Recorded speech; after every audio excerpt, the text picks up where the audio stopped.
Hello everyone, hello and welcome to a brand new GameTales after an absence of 2 years. It's been 2 years, Stephen. What have we been doing in these past 2 years, Stephen? Yes, they have been. I think, it's 2 years and a bit. This last one was in 2019, before In the olden times. what I call the pre-pan times. What have I been? Well, I've been doing a lot of city builder reviews and analysis on my channel, and also worked on a gigantic deep dive in Fallout New Vegas, in which I talked about each of the vanilla game, the default game, and then each DLC in their own videos, and which stitched one after another amounts to 2 hours and 14 minutes of watch time. So what you're saying is that you've been making videos. I have been trying to post something at the very least weekly. Yeah, I have been content creating. I remember those days back when I was still young, still had my entire future in front of me, and now, in the hereafter of my life, I stare at this wall and think, my God, was it better then? Yes, it was. We never know. It could get better later on. You never know. Possibly. It's always good to shoot for a positive goal. I like to think. Well, being positive isn't a good thing in a pandemic. It's valid, but I'm just like shooting for a positive goal in life. Yeah. Or at least not the horrible one. True. So we're only able to do this because this you just had like one extra holiday, Easter.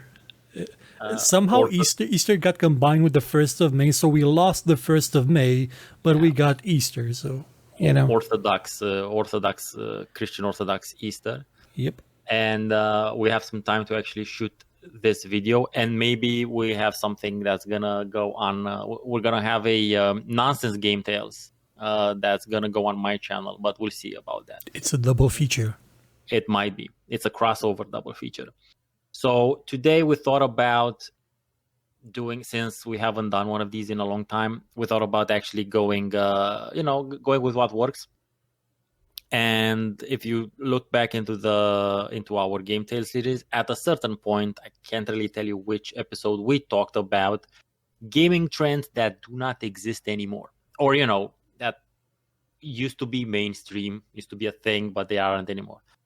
And I'm pretty sure we mentioned back then that we have like a whole other bunch of shit on the list, and we should do a part 2. And this is that.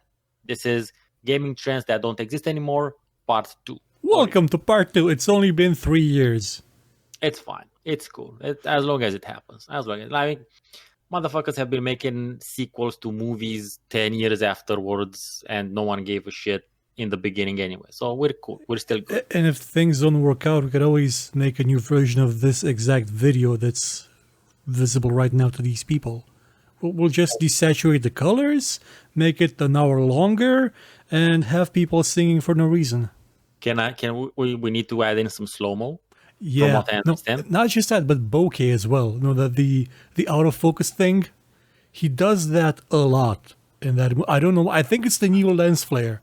It's everywhere in the movie. I don't know. I just stopped watching anything new in the past 2 years, and I haven't really regretted my decision. But games. If you're gonna, I'm gonna make a small recommendation here. If you're gonna go back to watching stuff, What We Do in the Shadows, The Boys, Invincible, and what was the other thing? I'll probably remember it later. Kong versus Godzilla. Oh, it's a stupid movie, but it is amazingly stupid. It's like, well, then it sounds like a proper Godzilla movie then. Yeah, it's a giant lizard being punched in the face by a big gorilla, and it's just beautiful. I think that's what it should have been. Yeah, it's just a stupid thing, but it's beautiful in its stupidity and its simplicity. Well, sometimes less is more. Yeah. And I've seen people criticize it because it doesn't have any character building. Because For the giant lizard or the giant ape, yeah. do they need character? Besides, Technically, they do have a bit of character building because they form a like a grudging friendship, even though they're eternal enemies. yes. Well, odd, but whatever. Again, like so the one of the things it's interesting. We made this list fucking years ago, and looking at it now, I think we're still on the money. Not even in not even in the indie realm, which is kind of where kind of my domain, and which is kind of known for having for being the places the domain in which niches still live or can get a new lease on life. Two of them may have made a slight comeback in a totally different version, but we'll get to those when we get to them. So the first thing is arcade-style racers. Yeah. Like when we were young, Revolt was the shit. We had Revolt, we had Roll Cage, we had Scars. Yeah, the one with the shark car. Man, I remember seeing that and I was just amazed. I wanted to play that game so badly. I never got to play it.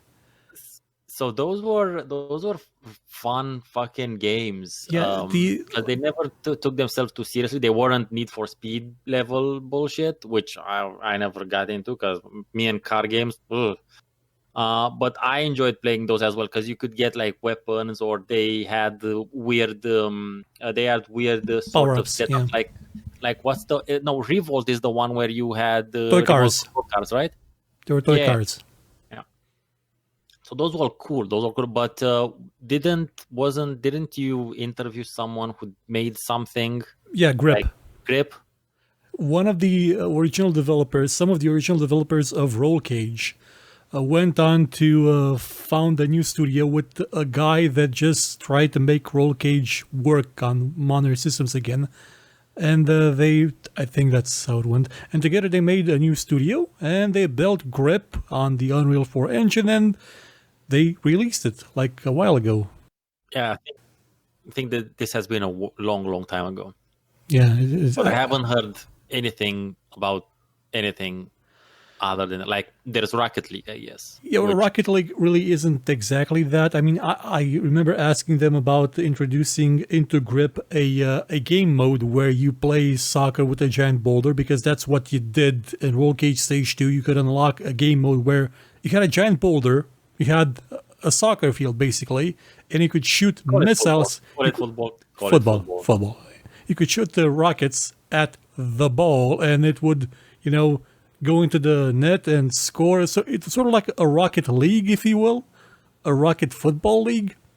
But they say that no, it's probably best not to add that mode into the game. We're just going to focus on the core experience of driving so fast that your car heats up from friction with the atmosphere, and then shoots rockets, and then explodes probably. That's fair. I think that's fair. But yeah, nothing real much in that sort of subgenre, which used to be big. Maybe there's something on consoles. Not really. No? A long time ago, not a long time. There used to be a game called, I think it was called Blur.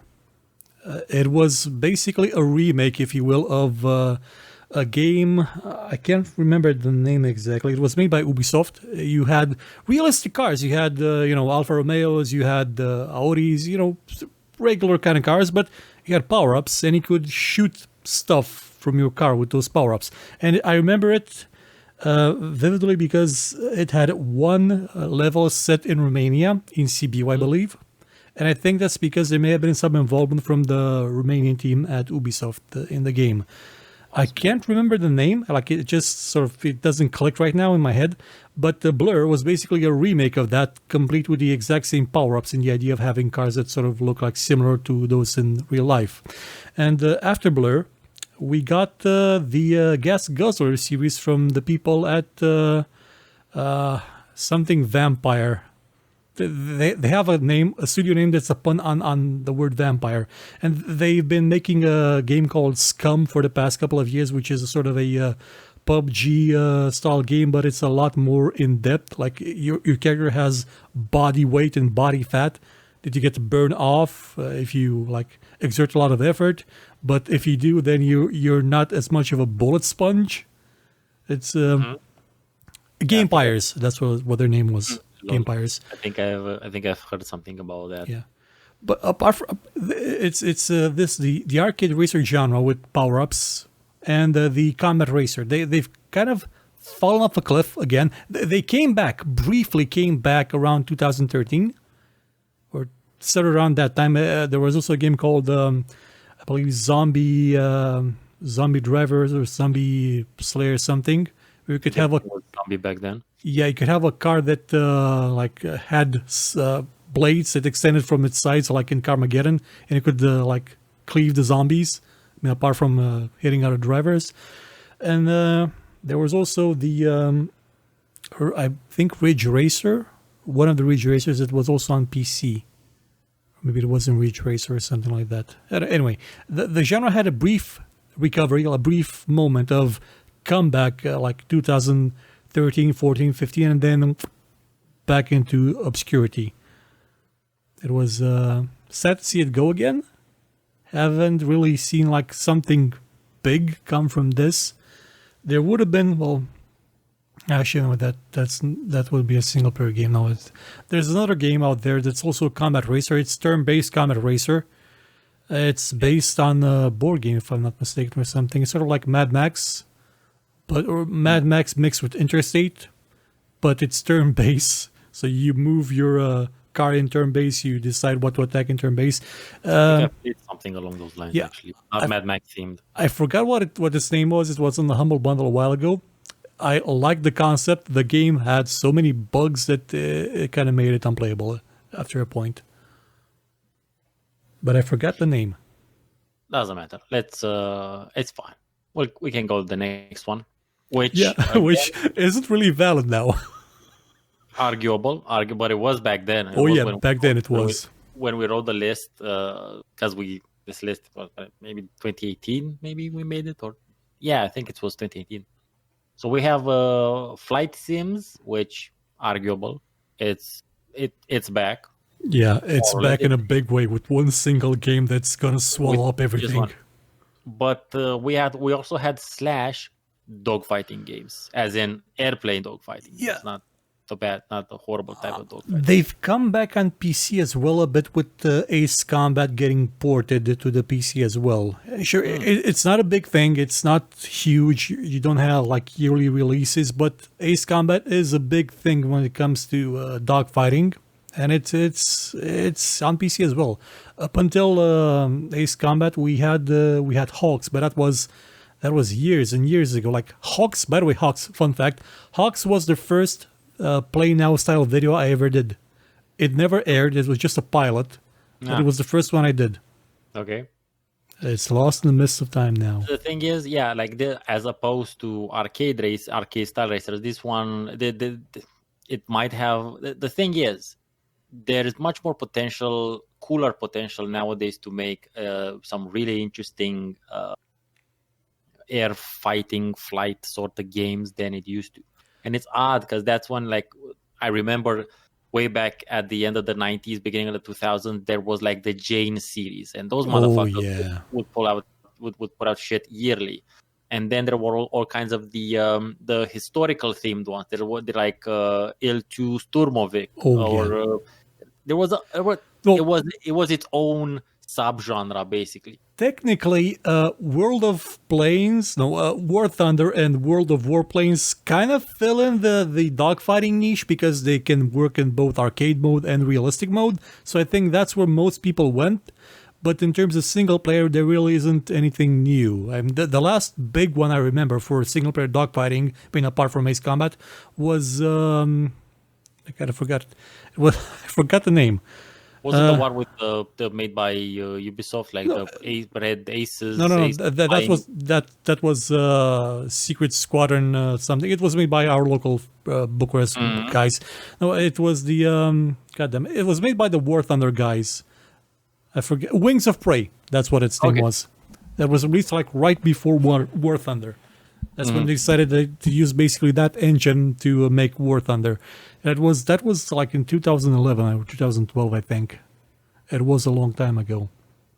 Yeah, but it's just like we're talking about these things, especially because we've been doing this shit for decades at this point in time, and we remember a time in which the sort of offers, mainstream, let's call it, although has to be kept into perspective. The mainstream gaming mainstream 15 years ago was considerably more reduced. Yeah, it was a more niche audience that was made up of people that were into a lot of things, exactly, not just games. And now it's that's why we used to get city builders and god games and weird tactical games and flight simulators, and that's why we're talking about this. Like, yeah, of course, we can obviously point to some example here and there, some weird thing that still keeps it alive, but we're just talking. They're not part of the dialogue. They're not part of the water cooler discussion in terms of gaming anymore. In which, and whilst 15 years ago you could hang out with a bunch of people or your friends and you can talk about playing either an FPS game, and then you could jump to a weird StarCraft clone, and then you can talk about some dubious SimCity mod, whatever the fuck, in that sense. But a relatively recent, well, not anymore, it's been a while, I think it's been 10 years, a relatively recent sort of trend that was everything for several years is motion control games. Yeah, I remember when at the 2008 E3 when everybody showed up with their copy of the Wiimote. Microsoft came with their Kinect. It was Project Natal back then. They had a demo of drawing, and it was with Abby and the Elephant Man, and they drew an elephant basically by stitching two people together. Yeah. And Sony came out with its two sticks, and hey, look, they work. The and dildos. Yeah, the dildos. Yeah, man. For a bunch of years, that it was everything, like the Wii Fit, the Wii Jiggle, the Wii just changed gaming as it was for a while. Yeah, it was easy to explain to anyone. You take this, you waggle it, and bam, you just shot something. You moved a tennis racket. It's the easiest way to explain to people, and that's why it was so appealing to everyone. Like everyone, everybody's grandpa bought one. Pretty much, and it was, and kind of still is, sort of within that niche, that older demographic, which now is even older. Yeah, it also kind of because it was targeting like everybody, and everybody could understand it. Nintendo kind of dropped the ball hard when they tried to explain what the Wii U was. Everybody thought the Wii U was just a tablet, and when they got to the store and people wanted to buy the Wii U, and they were also giving them a console, because, that was the Wii U, they say, oh no, I don't want the console, I have it, I just want a tablet. And they would say on the store, oh no, you need it, but I already have it, I'm not going to buy it, you're trying to screw me, I'm leaving. And that's why the Wii U failed. Your old man voice is getting older and older as you get older. Man, it's... you need to practice it a bit. It's good. I know. Yeah, but what I wanna focus on a bit in this case is that during that time, it seemed, and it was, like a paradigm shift within gaming, within the gaming industry. Much like, and I'm gonna just a very similar parallel, much like how everyone thought that tablets are the new computers, that tablets are the new laptops, that tablets are the new everything that you can stick up your ass and they can sing. So for a while, it seemed that the paradigm had shifted, but with hindsight, we see that it was just like it literally was just a phase. That the paradigm did not shift. The paradigm just scooched a bit, and then it was like, no, this is still better. Technically, the comparison I would say isn't like exact because tablets were people were trying. Some people were trying to push tablets as the new thing. They were desperately trying. Like there was I remember there was an English British technology TV show, the Gadget Show. It was so desperately trying to push tablets as a PC replacement that they just invented things the tablet could do that it couldn't do. To say, oh, you don't need a PC anymore, throw it away. You can do everything on the tablet now. And those things sort of started to become reality like in the past couple of years when the iPad became a Mac. When the iPad, like literally, it's a computer. Like it's got mouse and keyboard support. And it's got the same CPU as the desktop now as well. Yeah, that's why I said it's just like it's a somewhat similar sort of idea because again, people thought in the technological sense case, people wanted maybe business interest. They were pushing something new. Some of them for the paradigm to shift, but it didn't. It just scooched a bit. Like it was willing to try something, but it was nothing more than a niche product for a fairly large niche, and then marketing hype, a lot of marketing hype, which is what happened to the Guitar Hero trend, which we talked about. Those things were driven to the ground by Bobby Kotick, especially. Yeah, of course. But the thing is that motion controls have sort of stuck around, and depending on how well VR does, they may be like here forever. Because, but again, VR, completely different application. Yeah, completely but different. It still requires us like even more granular controls. It needs even better controls than what those ancient ones gave us. Indeed. Next one on the list is very, very well. It's mostly associated with the console wars and with consoles in general, but there have been quite a few mascot-based platformers on the PC as well. Yeah, I mean, who can forget Blinks the cat? Of course. So everyone generally associates this with Mario and Sonic, and for very valid reasons. Like, absolutely. And likewise, there were lots of copycats. I don't know if the Gianna sisters.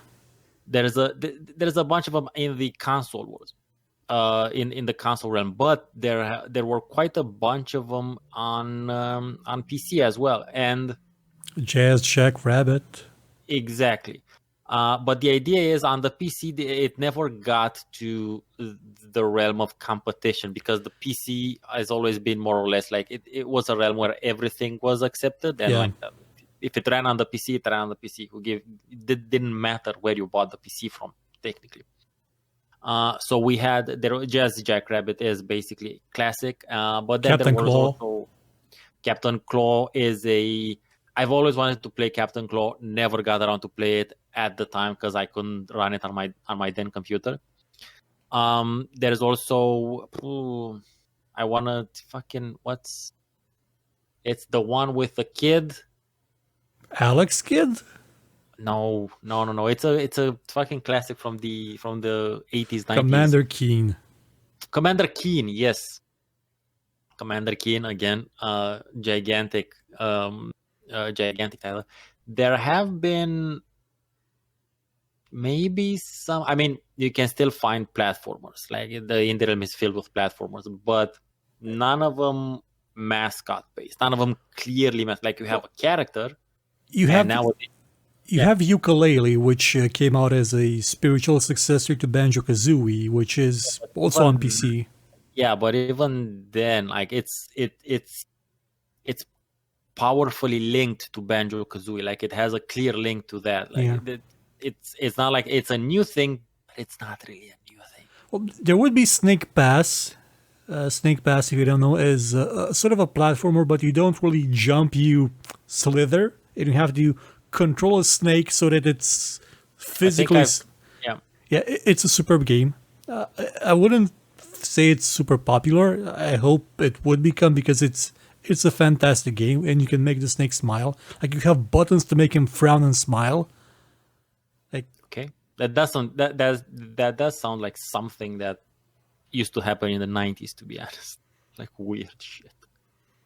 But it's since there's not a platform that needs a mascot to push like as its face. You don't really have games that really focus on the mascot aspect anymore.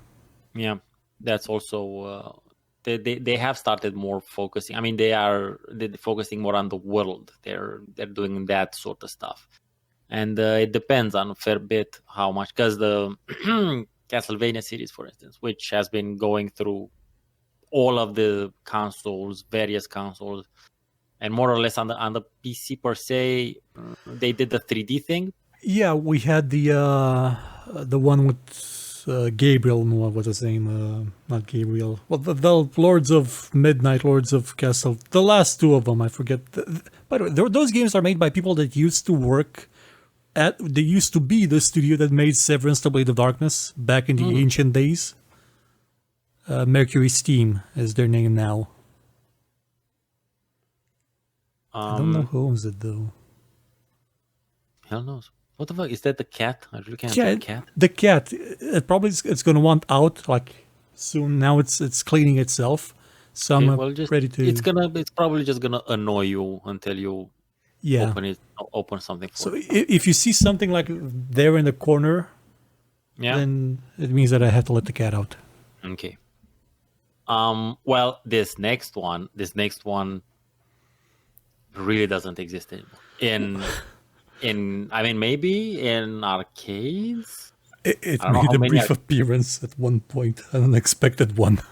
I don't know if arcades are still a thing per se. Not outside of Japan. I guess not. Rail shooters. So the last major rail shooter to be released outside of Japan was a game that was presented at E3 at one point as not being a rail shooter. But everybody that saw the trailer, the presentation for it, said, that looks like a rail shooter. But then, Peter Molyneux made everybody that was there sign a wall that said, this is not a rail shooter. And they signed it. And hey, it was a rail shooter. Who would have guessed? Fable. Unfortunate. Unfortunate. It's but on the other hand, it's the type of thing that could only really exist. It's only super duper fun if you have a thingy to shoot with. That's why it's sort of kind of making a bit of a comeback in VR. It might, yeah. In VR, I think it can work much better. But as far as computers goes, not so much. Not that much. Unless you're Typing of the Dead, which is still pretty awesome. The cat fell asleep again, so we're fine.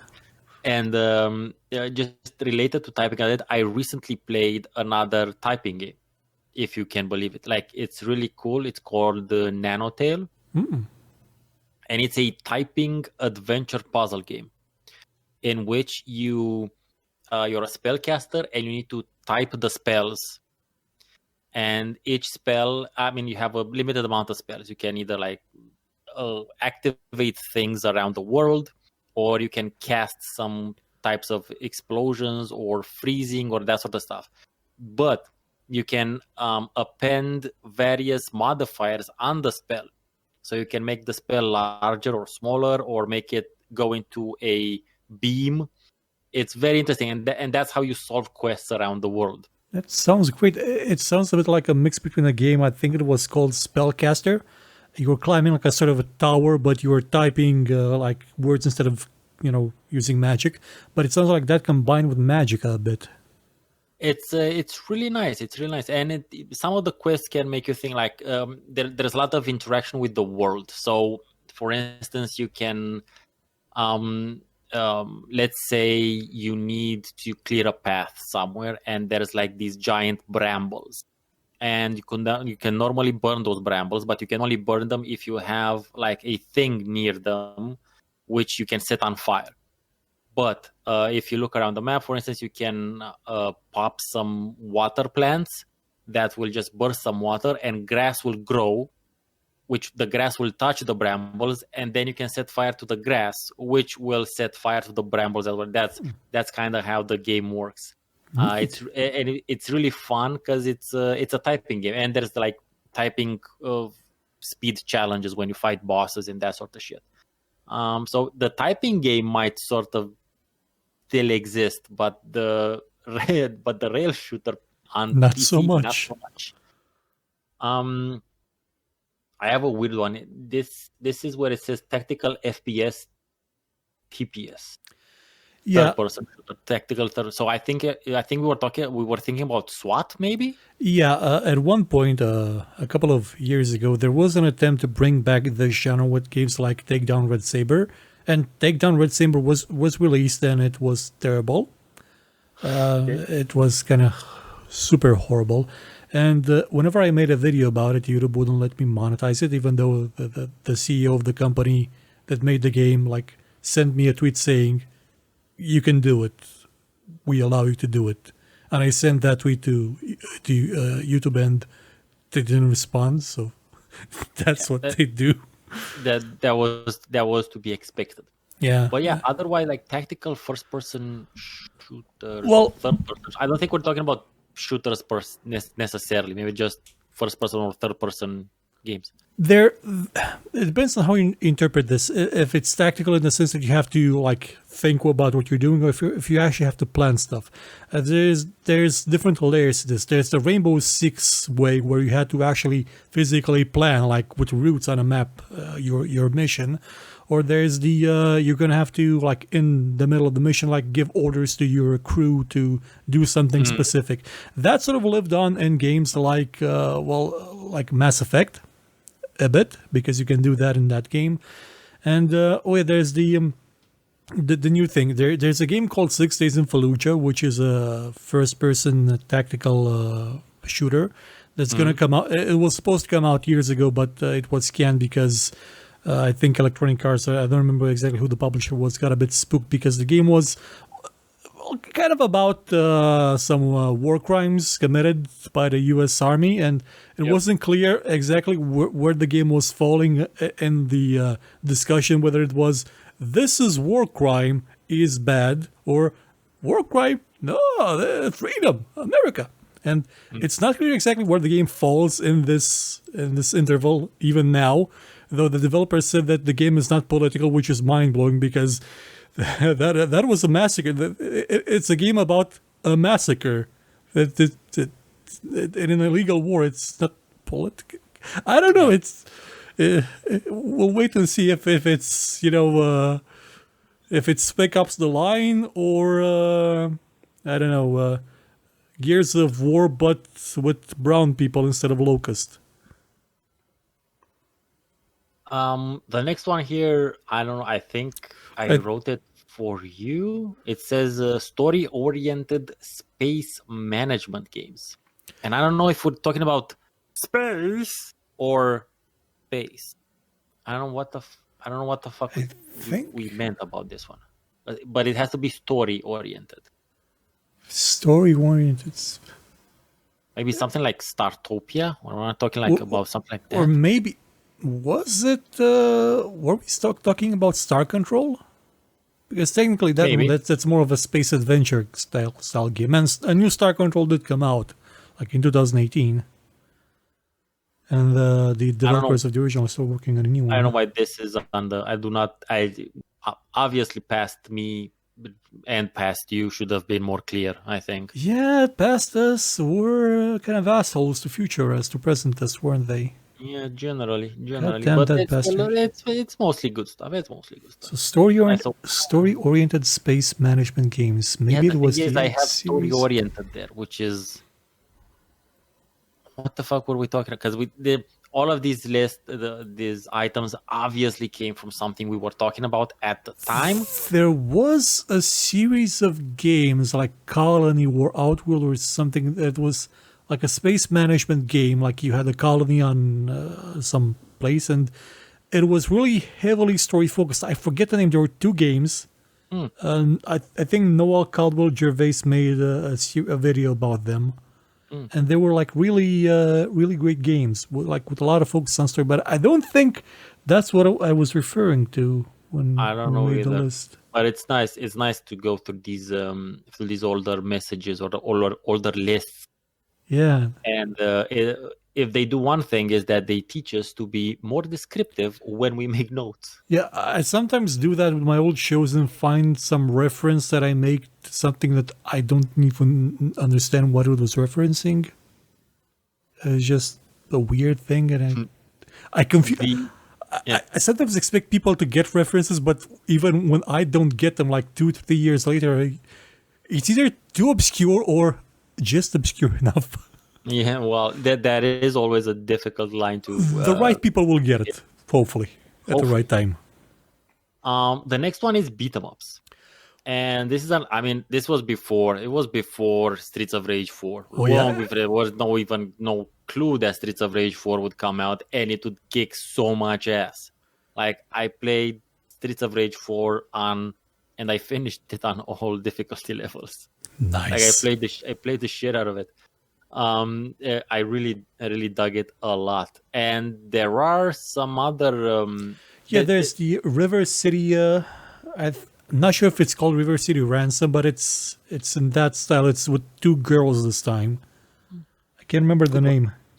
I think it's made by the people that make like most of these games now. They forget their name. The ones that did Double Dragon Neon. I forget their name. God damn it! I keep forgetting names. Maybe it's made by Clay. The point is that the beat 'em ups could kind of be making a return. Yeah, they might actually be coming back. Yeah. To a certain degree. But yeah, Streets of Rage 4, really good. Really good. Okay, this next one is very recent and near and dear. God games, because I just did an Is It a Classic about Black and White. It is 20 years old, and it made me think about how God games used to be big. God games used to be like one of those diverse things that you would have, you would see generally talked about. There was Populous, obviously, that was gigantic. Dungeon Keeper, to a certain degree, you can consider. I mean, it's titularly, literally a God game. And there's another one that's called Afterlife, which is more city builder, and that's why I like it a lot. But you are a literal god, which I covered, by the way. It's also a how to play that game, because you need to read the manual. Just watch my video and then read the manual in order to understand how to actually play Afterlife. And later-ish, we got Black and White. It could sort of be argued that The Sims is somewhat a god game. Initially, there were discussions about whether or not it's like, yeah, sure, we can place houses and shit, but you can build the house and that sort of stuff. You can shape the land. You can be a petty god sim. But after Black and White and its sequel, they really stopped sort of existing. Yeah, I think the closest thing we got to a revival a while ago was Dust by Ubisoft. That was a god game. It was a physics simulation with liquid and sand and fluids, but it was a god game. And then not a lot. And I think the god game actually died at more or less the same time as the city builder did.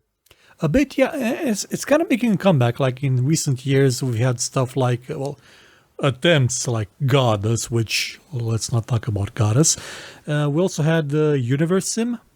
I think that's what it's called. Yeah, I remember seeing something like that. I never really got a key to play that one to try it out. I don't know if it's out per se, to be honest. Yes, I think it was an early access. I think we have Reus, which is it's a god game where you as a god control like four elementals that represent like wind, rock, water, and you have to direct them around the world. And by their combination of Their powers, powers they will. combined, they create Captain Planet. Well, yeah, they create a planet, and on the planet, things evolve depending on the things you do with them. Like it's a 2D game. The planet is just a circle, and you move them like around the circle, and it's a neat visual effect.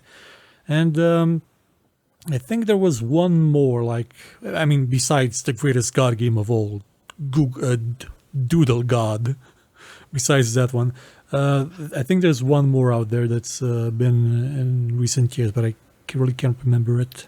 There is something coming out soon called Fata Deum. Oh yeah, I think that was it. There is, which looks a lot like, sounds a lot basically like Black and White, but with current day technology and possibilities. It might not have giant pets, giant creature avatars, but I did see some giant sort of monkey thing in the trailer.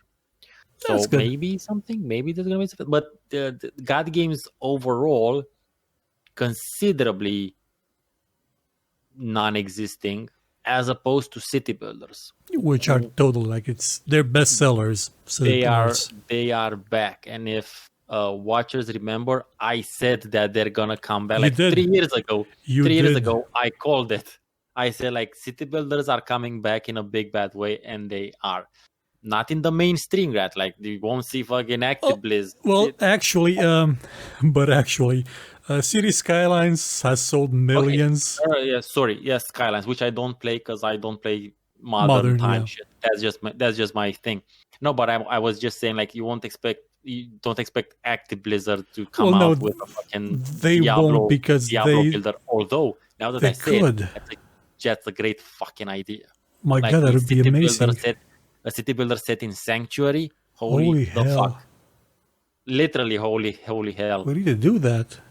There is a lot of potential there, that's all I'm saying. But that would be a good idea, so they won't do it. They would do it as a mobile game where you can't actually place a building where you want to. You just place it where the game lets you, and then there's going to be a timer that lets you place a building like in another day or two, unless you buy an activation that will shorten the timer. Of course. That's something that they would do. That's how it's going to work. So that could work. But yeah, God games, not so much. Although we have to wait. I'm going to do my best to try out and preview or review Fata Deum when that comes out, because it is kind of in my ballpark of playing city builders in general. Cat? No, it's slowly moving towards the door. It's stopping and falling asleep. Like slowly, like... And then falls asleep. Okay, the next one is asymmetric games. Yeah. Now, what did we mean when we're talking? Were we talking about StarCraft? No. Asymmetric games in the sense that you play. It's generally a multiplayer thing, and you play at different levels. One of the greatest examples of this in the ancient days was Giant Citizen Kabuto, where in multiplayer, one player would be a giant ass gorilla thing, and everybody else would be like a small, tiny little, like, creature that could maybe place some buildings and try to, kill the giant gorilla thing. It was a superb game, and since then people have been trying a bit to remake this. One of the biggest budget ones was Evolve, which I believe it was Warner Bros. Who published it. They botched the release so badly that the game basically died. And then it was released as a free game called Evolve Phase 2, and I'm not sure if that thing still exists, but it would have been an amazing game. Paradox also tried this with something called Dungeonland, where one player would be the dungeon master, place all sorts of traps and mobs and stuff, and 3 players would be the assholes that go into the Dungeonland and try to steal everything and kill everything. And it had a boss that was a cow that would milk on you. Okay, you could throw sheep. You could throw sheep at people. It's amazing. That's from Worms. That's a nice Yeah. reference. That's a nice.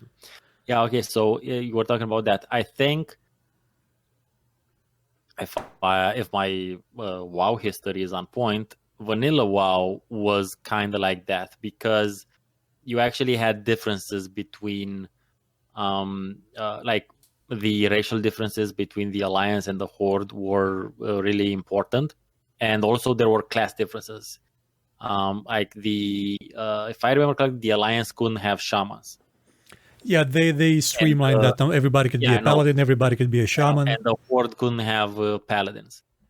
So initially they tried that, but in the gigantic MMO, especially Super RPG thing, I imagine it's several layers of nightmares on top of each other to balance. Yeah, that's why it's usually reserved for smaller scale games and MMOs. But some of them have come out. Like in the past couple of years, a lot of these have come out. We have Friday the 13th, which only stopped development because they lost the rights to the IP. Otherwise, it would still be in development and still be huge. Dead by Daylight is still gigantic. You have the Predator Hunting Grounds, which is not all that interesting. And this style of game has kind of made a comeback. It's good not to in the mainstream, but it's there. Well, go. In a way, I would say maybe Titanfall is also this a bit because once you get a Titan, it's like a completely different game, like and multiplayer compared to the people on the ground. But it's not really differentiated because everybody can get a Titan. It depends just on how well you play. Mm-hmm. But it harkens to that idea of asymmetry.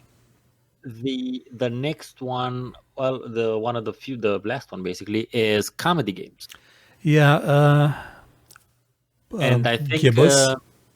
I think you might have something to say about this genre in the future. Yeah, mine's gonna involve ducks. For a while, comedy games were really not all that much of a thing. I mean, after 7 Max ended, Telltale went to the grim darkness of The Walking Dead and made us sad. And not a lot of just plain comedy games that were specifically made to make you laugh were released. Everything was serious because things that make you laugh, are called for, they're for kids, and nobody wants to play those, do we? We want macho, hard man thing, gray, and shoot a gun, and everything is blood and dark, and Necromancer's Choice, of course, because that's the world we live in. But, in the indie sector, we still have comedy games. You still have stuff like I said, Gibbous. You have, I think, the people that made Bender Than That, the Clockwork God people were working on something. I think he can't. There was a game like with the dinosaur, and if you bit people as a dinosaur, they would turn into the dinosaur. But I think he canceled that game. Dan Marshall is the developer who made the thing. I think comedy games were also much more a thing in the point and click area. Yeah, in general, because if we think about it, arguable Monkey Island comedy game. Absolutely. All of the Leisure Suit Larry's comedy games. 7 Max, there's no discussion there. And all of the most point and click adventures were comedic, at the very least were comedic in nature, if not straight out screwball insanity, nonsensical, abstract, which in the one of the 7 Max Hit the Road, there's an actual environment in which everything is abstract and nonsensical, which is, I think, it's their own sort of critique of their own genre within a game of the genre. Recently, we have had Gibbous a couple of years ago, which definitely falls into the conversation. There's also another title which I haven't played. I think you played it, Demetrios. Yeah, it was like, as a comedy, it was okay. I mean, you could go into a police station and take off your pants and scan your ass and on a printer. Get arrested. That's not something you normally get to do in games in general. But yeah, comedy games, and it's kind of odd. It's kind of one of these lost sort of genres, because it is, first of all, comedy, but like most things, but comedy in general can be supremely subjective and also gatekeepy Yeah, I in and guess of so. itself. In and of itself, especially when it's referential comedy, and a lot of modern jokes, let's say, of contemporary jokes or comedy, tends to be very referential. Nothing wrong with that. Nothing wrong with doing stand-up and telling stories, or just telling deadpan jokes. But in general, comedy is in this very it's not post, it's in this very referential time, in which it references older stuff, and then sometimes it references itself. If it's really good, it references itself and is self-aware. But if it's not, it can be a bit squeefy. But yeah, I don't know. And hopefully you can be like a shining light of duck awesomeness in I this kind of life. hope so. I mean, if you're not talking specifically about adventure games that were No, comedies, you could also have like Duck Game itself, the oh duck yeah, thing that it was like a multiplayer shooter, but it was duck themed, and it was funny in the way that the ducks behaved and acted and reacted. And that's valid. the thing is that comedy was also sometimes a part of games that were not adventure games. Giant Citizen Kabuto again. That is a comedy. That is straight up a comedy. It sounds and looks like a British absurdist comedy, but it was made by some people from California. And the sequel, well, the spiritual sequel, the next game they made was Armed and Dangerous, which still has an intro that makes me laugh out loud and fall off my chair and die laughing. It's the bit where like three guys go to the North Pole or South Pole or someplace, a very cold place, to find an ancient wise man to ask for his help. And he's blind. And he sits there like in the freezing cold, alone. And he, has some guide dogs that help him out. But he's blind, so at one point, while he's talking to the people that came to visit him, he grabs a steak and throws it out the window to his seeing eye dogs, who have been out there for a while in a blizzard at the North Pole, and they're frozen stiff, most likely dead, and one of them is just like strung up by the pole, like flying in the wind, like frozen completely. It's just superb. The closest thing we've gotten to that in terms of comedy in a game was the Deadpool game. And that's it, honestly. Yeah, and I think the only reason why that worked is because the character breaks the fourth wall constantly, and I mean it's it was that way because it's in world relevant and appropriate.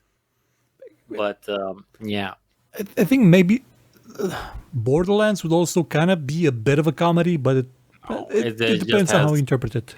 yeah, no, it's I. When you say Borderlands, the first thing that comes into your mind isn't, oh shit, that shit funny, dog. No, the first thing is either the aesthetic or the shootiness, that sort of stuff. So yeah, comedy. I don't know. We will think about it, but I think we've gone through a bunch of trends that don't exist anymore. When you add it to the prior episode, Like single player offline games.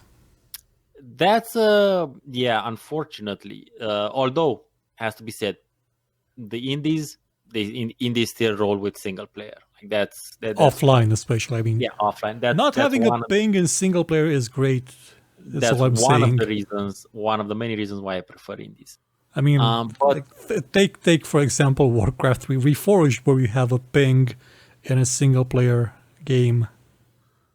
If you make a custom map, we don't. I think we've made our feelings on Activision very clear. Yeah, A couple of shows ago. And if you want to see those, you just look through the GameTales playlist and you can tell which episode that one is. I just wonder what they're going to do. I mean, I wonder how they're going to screw us with Diablo 2 Reborn, Revive, what is called? Resurrected. I don't know. Initially, I mean, first of all, I'll never give them my money ever again. Oh, me neither. That's set in stone. That being said, much like anyone on the internet, I can bullshit as much as the anyone about it. When it was announced, I did not like what I saw. Like literally, Diablo 2 did not need a complete conversion to 3D. Like if they would have just HDified the textures and stuff like that, that would have been enough. Technically, you can play it in the classic graphics mode. Yeah, I saw that, yes. which is good that you can ship it to. But I've seen some recent gameplay of it, and it looks much better than what I saw than the release shit, than the release announcement thingy. But I'm still not interested. Like, no, I wanna if anything, that shit makes me want to play Path of Exile 2 when that comes out. Yeah, and the characters they kind of look like they're Eastern European. Like the barbarian doesn't look like the barbarian. He looks like a guy named Vlad.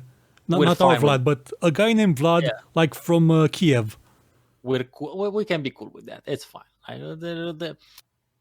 There's generally characters in games look oddly American overall. So it's a little bit of diversity there. Even a little bit of diversity even amongst the whitey wouldn't be amiss. But yeah, fuck that.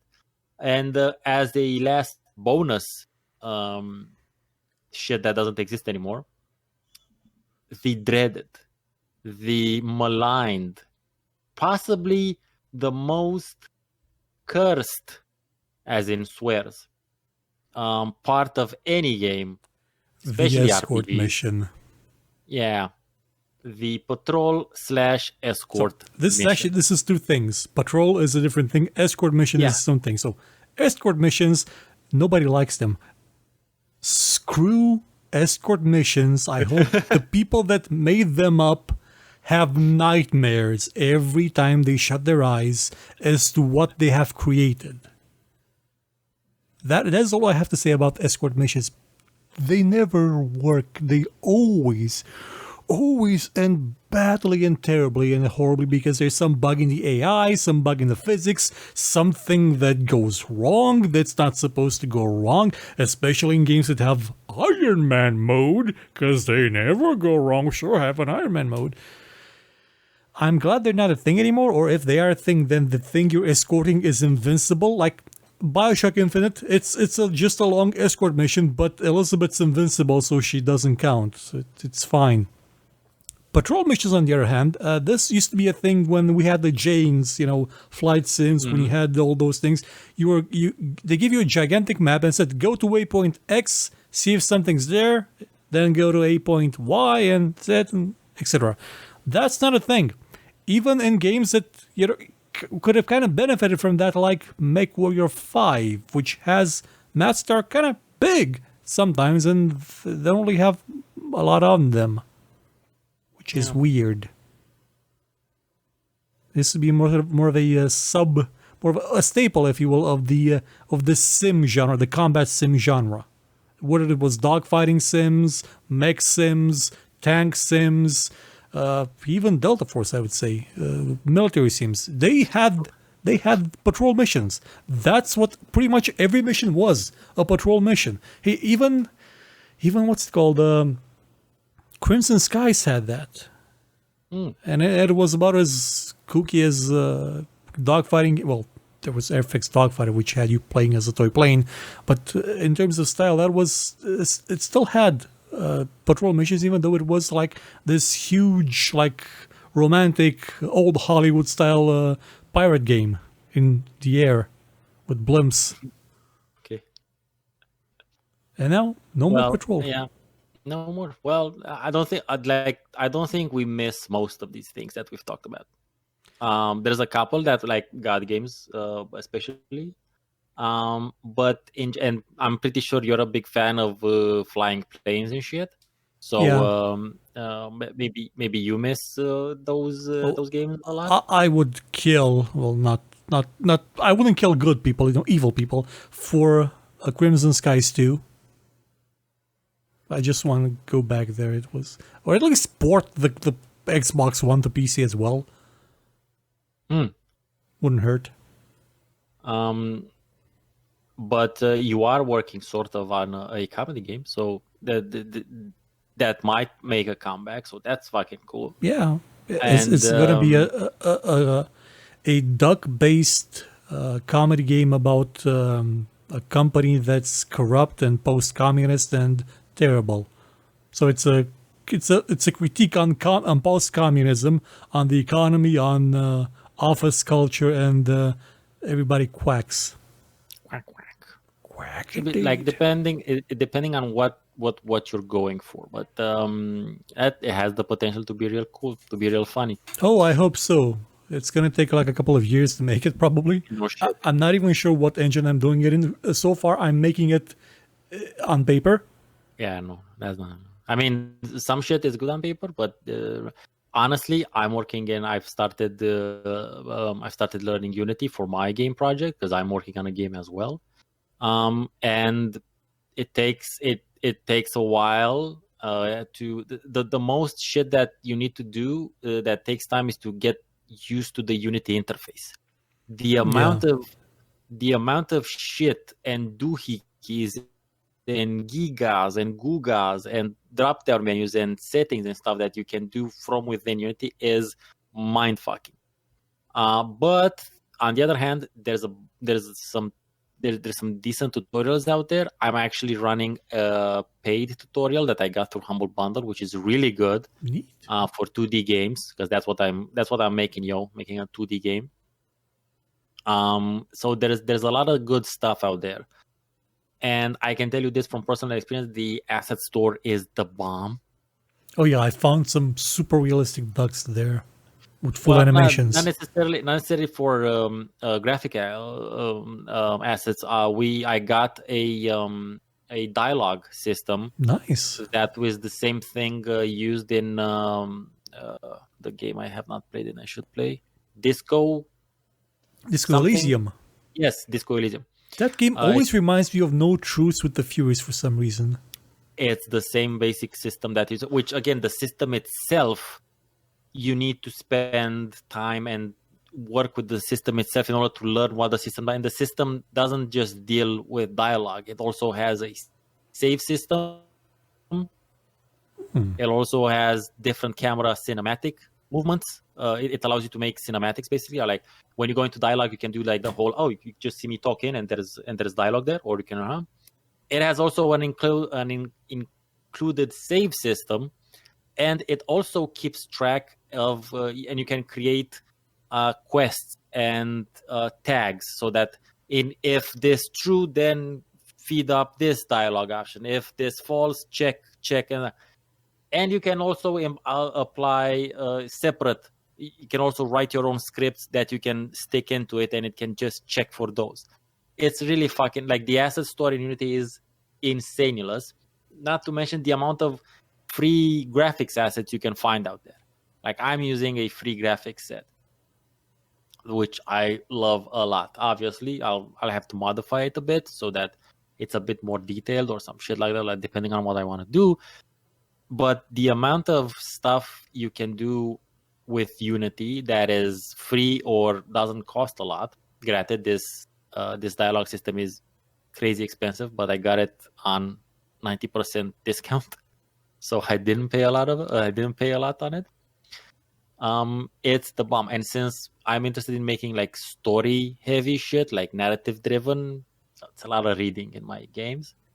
I need something to take care of that. So I suggest Unity. Obviously, depending on what crazy shit you want to make, like Unreal might be more, might lend itself better towards a more realistic sort of approach.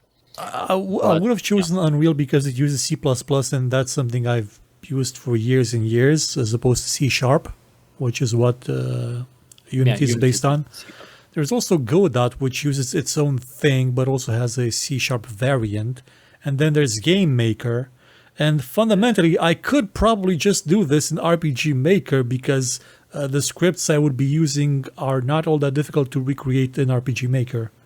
I mean, it actually would be easier to make them in RPG Maker because it already has embedded all the stuff that I would need. Like I wouldn't have to make routines that check for stats, that check for movement or other things. Oh, that's the dialogue system I'm talking about. This is what this does basically. Yeah, that's valid. But it depends. Like I want to learn Unity because I want to do. Like, hopefully, if I reach that point, I want to learn so much that I want to reach a development point where I can make like an actual dungeon crawler, like a first-person dungeon crawler. Ooh, nice. But all pixel art, not 3D. Fuck 3D, pixel art. Have you seen Zappa's attempt at making one on a Mac? Yeah, of course. But the dude has been developing for tens of years, more or less. I've been doing it. I've been just studying it for 2 months. Like expectations. For those watching, we're not referring to like a Mac, like that runs Mac OS. No. A Mac in the sense of the first one, or an Apple IIe GS or something like that.